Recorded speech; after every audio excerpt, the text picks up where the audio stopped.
Thank you so much to all of our speakers and to everyone who's joined us this morning. Is there a question or two from the media? On topic, please. Good. Are you preparing for any contingencies if federal funding is cut? What's the plan for that? The language of the letter from the Attorney General's office makes it just up to the line that they are trying to use every source of pressure and leverage to coerce cities who will not bend to their will. We have seen that already in a number of different instances where we've gone to court or we have worked with our Attorney General Andrea Campbell and her office and the governor and all of our sister cities across the Commonwealth to put a stop in some cases to that unconstitutional overreach.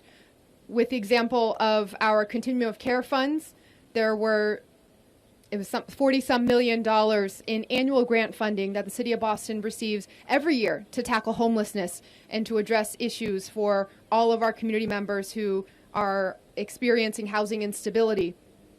With a new directive that those funds then had to be compliant with executive orders that would prevent them from being used, for example, for our LGBTQ and trans neighbors or on Black and Brown community members, we went to court and said this is unconstitutional, and the courts agreed. And so those funds have been able to be used as they have been to take care of Bostonians and everyone who finds themselves in Boston.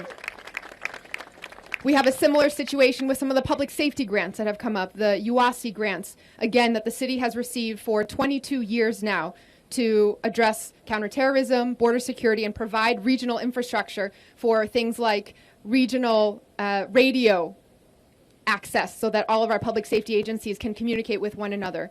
Now this year, they are attempting to add a requirement that a certain percentage of those funds must go to complying with border security, and they suggest with ICE. We have done our own legal interpretations that what we already do to address border security in patrolling the harbor and taking care of our residents in the same ways that we always have already satisfies border security. So we are going to continue to apply for those grant funds. And if they are rejected, although they have been awarded for 22 years for the entire region across Greater Boston, we will go to court again and we will prepare those filings. And so where possible, we are leaning on the law, which is in our corner because Boston follows the law. There is some level of uncertainty, and the cruelty and uncertainty is the point from this federal administration.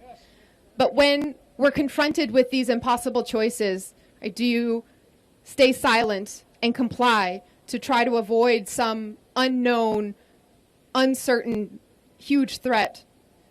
Or do you take the risk but stand up for your community, for your people, and for what's right? I don't feel that I have a choice as mayor of this city. This city dates back nearly 400 years. This city has a history of standing up for what's right, of refusing to back down. Just a couple months ago, we were all in the North End celebrating the 250th anniversary of Paul Revere's Midnight Ride. And we heard from local historians, we heard from community organizations about what was running through Paul Revere's head, what was running through all of those Bostonians' minds 250 years ago. When he left his home in the North End, he had no idea if he would ever return to his wife and children. He had no idea if he would survive that night, much less live to a ripe old age into his 80s in the city of Boston and do a lot more good for our country.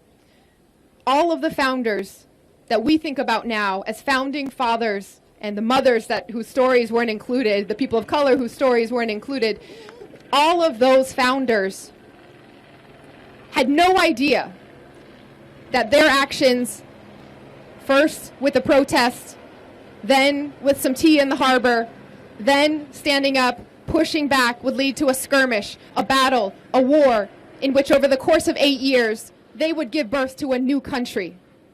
All they were thinking about in that moment, that night, deciding whether to ride out, hang the lanterns, and spread the word, they were trying to do the next right thing for their families in that moment.